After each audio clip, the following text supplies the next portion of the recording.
நாம் தமிழர் கட்சியை சார்ந்த உறவுகள் எவ்வளவு நியாயமானவர்கள்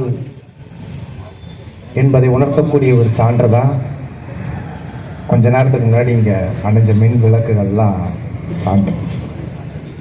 இதுவே ஒரு திமுக இங்க கூட்டம் போட்டிருந்தாலோ, ஒரு அதிமுக இங்க கூட்டம் போட்டிருந்தாலோ இந்த மின் விளக்கு இங்க அணைஞ்சிருக்குன்னு கேட்டீங்கன்னா அணைஞ்சிருக்கேன்.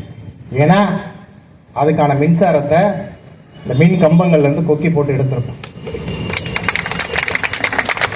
நாம் தமிழர் கட்சி பிள்ளைகள் அப்படி இல்லை. எங்களுக்கான மின்சாரத்தை ஜெனரேட்டர் மூலமா நாங்களே உருவாக்கிக்கிறோம் அப்படின்றத வெளிப்படுத்துறது உங்களுக்கெல்லாம் தெரிய வைக்கிறதுக்காக தான் இந்த டீசல் இல்லாம இந்த ஜெனரேட்டர் ஆஃப் ஆயிடும். அது மகிழ்ச்சி தான். மின் விளக்கு அணைஞ்சிருச்சுன்னா யாரும் வருத்தப்படாதீங்க. நம்மளுடைய நேர்மையை இங்கு பறைசாற்றி இருக்கு.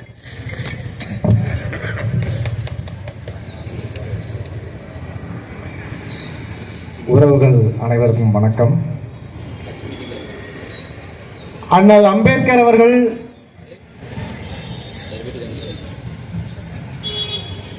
சாதிய தீண்டாமைகளை ஒழிக்க வேண்டும் என்று அழைத்த போது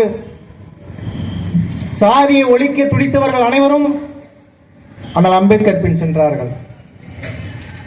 அண்ணல் காந்தியடிகள் சுதந்திர போராட்டத்திற்காக அழைத்த போது அகிம்சையை விரும்பிய அனைவரும் அண்ணல் காந்தியடிகளை பின்தொடர்ந்தார்கள். கொஞ்சம் ரத்தம் தாருங்கள், நிறைய சுதந்திரம் தருகிறேன் என்று நேதாஜி சுபாஷ் சந்திரபோஸ் அவர்கள் அழைத்த போது போர்க்குணம் மிகுந்த இளையோர்கள் நேதாஜி சுபாஷ் சந்திரபோஸ் அவர்களை பின்தொடர்ந்தார்கள்.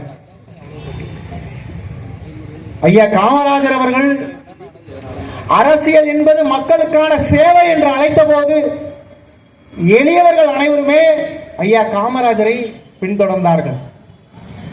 அறிஞர் அண்ணா கட்சி துவங்கிய போது நமக்கான ஒருவர் அழைக்கிறார் என்று அவர் பின்னால் சென்றார்கள். ஐயா கருணாநிதி கட்சி தொடங்கி அழைக்கும் போது, அதாவது தலைமையேற்று அழைக்கும் போது திருடர்கள் எல்லோரும் ஐயா கருணாநிதியை பின்தொடர்ந்தார்கள்.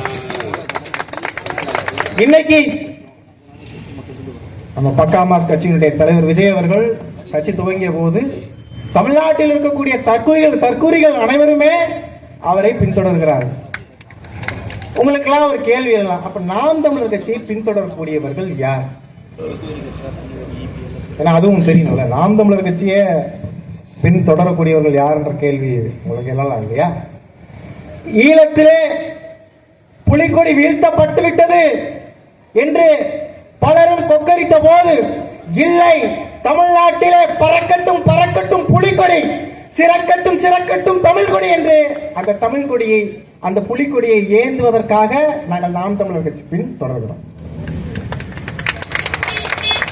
ஒரு தீவிரவாதி என்று முத்திரை குத்துவதற்காக உலக வல்லாதிக்க நாடுகள் அனைத்தும் எதிர்த்த போது சரணடைந்து வாழ்வதை விட சண்டையிட்டு சாவதே மேல் என்று ஆயுதம் ஏந்தி கடைசி வரை களத்தில் நின்ற தலைவனின், அதாவது எம்முயிர் தலைவன் மேதகுவே பிரபாகரன் அவர்களுடைய பி டீமாக இருப்பதற்காகத்தான் நாங்கள் நாம் தமிழர் கட்சியை பின்தொடர்கிறோம். ஈவேரா மட்டும் எங்களுக்கு பெரியார் அல்ல, இன்னும் பலர் எங்கள் இனத்தில் பெரியாராக இருக்கிறார்கள். ஏன், எங்கள் அண்ணன் தொல் திருமாவளவன் அவர்களும் எங்களுக்கு பெரியார் என்று முன்னிறுத்தியதால் தான் நாங்கள் இங்கு நாம் தமிழர் கட்சியை பின்தொடர்கிறோம். எம் மண்ணுக்கும் எம் மக்களுக்கும் ஒரு கேடு விளைகிறது என்றால் அங்கு போராட்ட களத்திலே முதலாக நிற்கக்கூடியதற்காகத்தான், இந்த தமிழ் தேசிய இனத்தினுடைய ஏடிமா இருப்பதற்காகத்தான் நாங்கள் நாம் தமிழர் கட்சியை பின்தொடர்றோம். எல்லாருக்கும் ஒரு கேள்வி எல்லாம், நாம் தமிழர் கட்சினா உங்களுக்கு போராடுறது கத்துறது தானப்போ, உங்களுக்கு இதை தாண்டி வேற உங்களுக்கு என்ன தெரியும்? என் அன்பானவர்களே, நாங்கள் போராடுவது இங்கு பொழுதுபோக்கு கல்ல, நாளைய தமிழ் சமூகத்தின் பொழுது போய்விடக் கூடாது என்பதற்காகவும், இங்கு வாழ்வதற்கே வழி இல்லாமல் அவர்கள் போராட்டக்காரர்களாக மாறிவிடக் கூடாது என்பதற்காகவும் தான் நாங்க இங்க போராடிக்கிட்டு இருக்கோம். நான் இங்கு கத்தி பேசுவது என் குரல் வளத்தை உங்களிடம் நிரூபிப்பதற்காக அல்ல. இந்த தமிழ்நாட்டினுடைய குரல் வளை, இந்த தமிழர்களுடைய குரல் வளை நெரிக்கப்படுகிறது அப்படின்றத உங்களுக்கு சுட்டி காட்டுறதுக்காகத்தான். தமிழ்நாட்டினுடைய குரல் வளை எங்கப்பா நெரிக்கப்படுது? ஏன் நெரிக்கப்படலையா? 50 ஆண்டுகளுக்கு மேலாக, அதாவது 2021 வரை இந்த தமிழ்நாட்டினுடைய கடன் 4.5 லட்சம் கோடி. இந்த 4 ஆண்டுகளில் மேலும் 4.5 லட்சம் கோடியை வாங்கி 9 லட்சம் கோடியாக மாத்திருக்காரு. அப்படின்னா அதுக்கு தான் சொல்லியிருப்பாங்க, ஸ்டாலின் இஸ் மோர் டேஞ்சரஸ் தென் கருணாநிதி. அதுதான் இந்த 4 ஆண்டுல 4.5 லட்சம் கோடி கடன் சேர்ந்து 9 லட்சம் கோடி கடனாயிருக்கு. ஏன் இந்த 9 லட்சம் கோடி கடனாயிருக்கு? என்னைக்காவது நம்ம சிந்திச்சிருக்குமா? யாராவது சிந்திச்சு பார்த்திருக்குமா? எதனால? ஏன்? நமக்கு கொடுக்கக்கூடிய இலவச பஸ், இலவசமா மாசம் 1000 ரூபாய், இன்னும் இலவசமா இன்னும் திட்டங்கள் இருக்கும். எல்லா திட்டங்களையும் கொடுப்பதற்காகத்தான் இந்த கடன். இந்த கடன் இவங்க வாங்கி, நமக்கு இந்த கடனை வாங்கி இலவசமா கொடுக்கறதுக்கு, வட்டி கட்டுறதுக்காகத்தான் அதனுடைய பலனா மாசம் மாசம் நமக்கு வந்து மின் கட்டண உயர்வு, சொத்து வரி உயர்வு, குடிநீர் உயர்வு, இன்னும் பத்திரவு பதிவு போனா அதுக்கான விலைவாசி உயர்வு எல்லாம் இவர்கள் நமக்கு இலவசங்கள் என்று கொடுப்பதற்காக வாங்கிய கடனின் வட்டி கட்டுவதற்காக மட்டும்தான் கட்டிக்கிட்டு இருக்காங்க. இதெல்லாம் நம்ம என்னைக்கு சிந்திக்க போறோம்? இது என்னைக்கு நமக்கு மாறப்போகுது? இந்த நிலைமை என்னைக்கு மாறப்போகுது அப்படின்றதெல்லாம் நீங்க கொஞ்சம் சிந்திக்கணும். 5க்கும் 10க்கும் அரிசிக்கும் வேட்டிக்கும் சேலைக்கும் மிக்சிக்கும் கிரைண்டருக்கும் இனி தரப்போற பைக்குக்கும் காருக்கும் ஆசைப்பட்டு வாக்களிச்சனால்தான் இன்னைக்கு 9 லட்சம் கோடி. மீண்டும் இதையே தொடர்ந்தோம்னா எத்தனை லட்சம் கோடி கடனா இருக்கும்னு நினைச்சு நம்ம சிந்திக்கணும். நண்பு உறவுகளே, இப்படியெல்லாம் இருக்கக்கூடிய இந்த காலகட்டத்தில் இந்த திராவிடத்தால நம்ம வந்து ஒழிக்கணும். திராவிடத்தால தான் இந்த இனம் வீழ்ந்து கிடக்குது, இப்படி இலவசங்களுக்கு கையேந்தி கிடக்குது. இந்த திராவிடத்தை கட்டாயம் வீழ்த்தியாக வேண்டும் அப்படின்றதுக்காகத்தான் இந்த திராவிட குட்டி சுவரை நான் கடப்பாறையை கொண்டு உடைப்பேன் அண்ணன் சொன்னார். நாங்கள் பார்ப்பனிய கடப்பாறையை கொண்டு உடைக்கல, பார்ப்பன கடப்பாறையை கொண்டுதான் உடைப்போம். அதை நீங்க புரிஞ்சுக்கணும். அது எப்படி உங்கள் பாட்டன் பாரதியாக முடியும்? பாரதி எப்படி ஒரு பார்ப்பனர் உங்களுக்கு பாட்டனாக முடியும்? கன்னட பெரியார் தந்தையா உனக்கு தந்தையா இருக்கும் போது பாரதி எனக்கு பாட்டனா இருக்க கூடாதா? செந்தமிழ் நாடனும் போதினிலே இன்ப தேன் வந்து பாயுது காதலே பாடிய பாரதி எனக்கு பாட்டனா இருக்க கூடாது. செந்தமிழ் நாடனும் போதினிலே வெங்காயம் வந்து பாயுது காதலில் பாடிய பெரியார் ஈவேரா உனக்கு வந்து தந்தையா இருக்கலாமா? அப்ப இது என்ன நியாயம் உனக்கு? நீ நினைச்சுக்கிட்டே நம்ம பார்ப்பனர்னா, நான் ஏற்கனவே கூட்டத்தில் சொன்ன மாதிரி தான் இவன் நினைச்சுக்கிட்டு இருக்கான். இந்த நம்ம அம்மா துர்கா ஸ்டாலின் வீட்டில் இருக்கக்கூடிய மந்திரம் உதற்கு இந்த ஒட்டக பூஜை, பசு பூஜை, இந்த போன்ற பூஜைகள்லாம் செய்யறதுக்கு இருக்கக்கூடிய பார்ப்பனர்களை கூட்டிட்டு வந்து இந்த திராவிடத்தை உடைப்போம்னு நினைச்சிட்டு இருக்கான். கிடையவே கிடையாது. அதெல்லாம் இல்ல.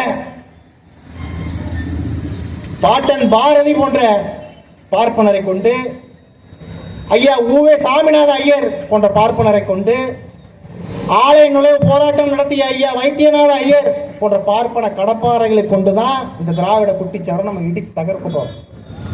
இப்படி சொன்னோம்னா திராவிடர்கள்லாம் திருடனுக்கு தேள் கொட்ட மாதிரி வச்சு என்ன பண்றதுனே தெரியல. இன்னும் நீங்க பெரியாரை இவ்வளவு விமர்சிக்கிறீங்க. பெரியார் மட்டும் இல்லை என்றால் நாம் தமிழர் எல்லாம் வேசி மகனா இருந்திருப்பீங்க தெரியுமா? ஏண்டா அவங்க ஆத்தாளுக்கு ஆத்தாளும் வந்து பெரியார் அப்ப என்ன வாடா பத்னியா இருந்திருப்பாளா? அப்ப நாம் தமிழர் கட்சியில் இருக்கிறவன் இந்த தமிழர்கள் மட்டும்தான் இங்க வேசி மோனா இருந்திருப்பானா? என்னடா நினைச்சுக்கிட்டு இருக்கிறீங்க? என்ன நினைச்சுக்கிட்டு இருக்கீங்க? எங்க அண்ணன் கட்டுப்படுத்தி வச்சிருக்கிறனால பல விஷயங்களை வந்து இங்க வந்து பேச முடியாம கடந்து செல்றேன். நிறைய விஷயங்கள் இதெல்லாம் வந்து கடந்து போங்க, இது ஒரு விஷயம் இல்லை. விமர்சனங்கள் நம் மீது எரியப்படும் சொற்கள் தானே ஒழிய கற்கள் இல்லை. அதை கடந்து செல்லுங்கள் அண்ணன் சொல்றதுனால அந்த விஷயத்தை நம்ம கடந்து சொல்றோம். இதுவே கடைசியா இருக்கும். இப்படி இந்த தமிழ்நாட்டினுடைய கடனெல்லாம் அடைக்கணும் அப்படின்னு நம்ம நினைச்சுக்கிட்டு இருக்கும்போது தான் புதுசா ஒருத்தர் வந்துட்டார். நான் வந்து என்னுடைய நன்றி கடனை தீர்க்க போறேன், ஐ எம் கம்மிங் அப்படின்னு வந்துட்டார். நமக்கு என்ன கேள்வி இருக்குன்னா, 2026க்கு அப்புறம் ஐ எம் வெயிட்டிங். அடுத்த படம் நீங்க நடிக்கிறத பாக்குறதுக்காக ஐயா விஜய் அவர்களே we are waiting. தாம்பரத்தில் ஏதாவது இந்த மக்கள் சந்திப்பு நடத்தியிருக்காங்க? தாமைக்கல்ல இருந்து இதற்கு நடத்தல இல்ல. தாம்பரம் ஆணையருக்கு ஒரே ஒரு கோரிக்கை வைக்கணும், ஐயா தயவு செஞ்சு அவங்க அந்த மாதிரி ஏதாவது ஒரு உங்ககிட்ட கூட்டம் நடத்தணும், எங்க தலைவர் வராருன்னா நீங்க தயவு செஞ்சு எந்த நிபந்தனைகளுமே விதிக்காதீங்க. ஒரே ஒரு நிபந்தனை விதிங்க, நீ எங்க வேணா கூட்டம் போட்டுக்க, எத்தனை பேரை வேணா சந்திச்சுக்க. ஆனா கூட்டம் நடத்துவதற்கு முன்பு கீழே இறங்கி ஒரு பத்திரிகையாளர் சந்திப்பை நடத்திட்டு நீ நடத்திக்கன்னு சொல்லுங்க.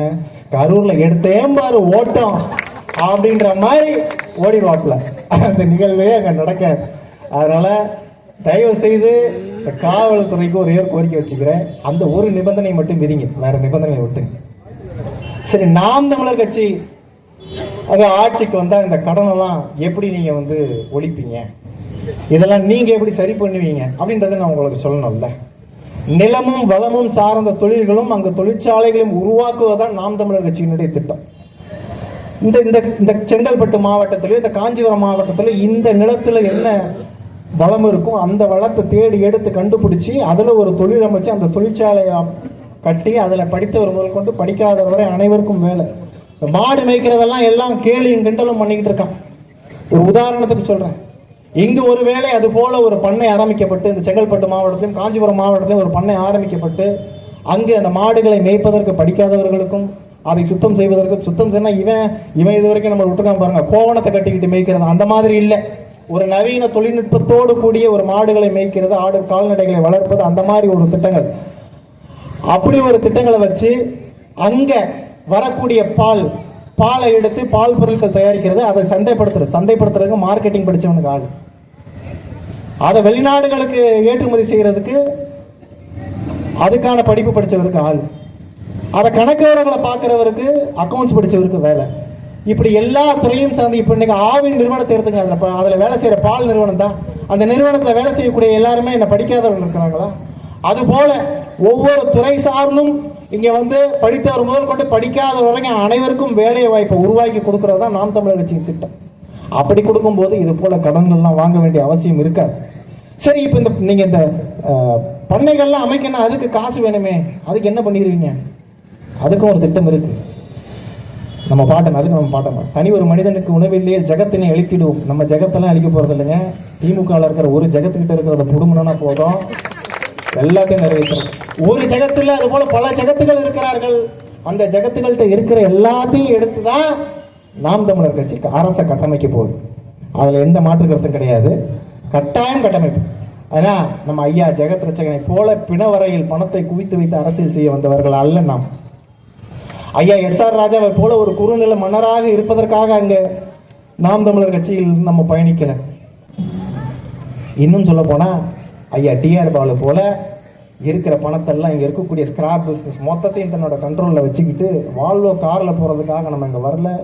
எங்களுடைய வாழ்வோ சாவோ அது இந்த மக்களோடு தான் என்று கூறி விடைபெறுகிறேன். நன்றி, வணக்கம். நாம் தமிழர்.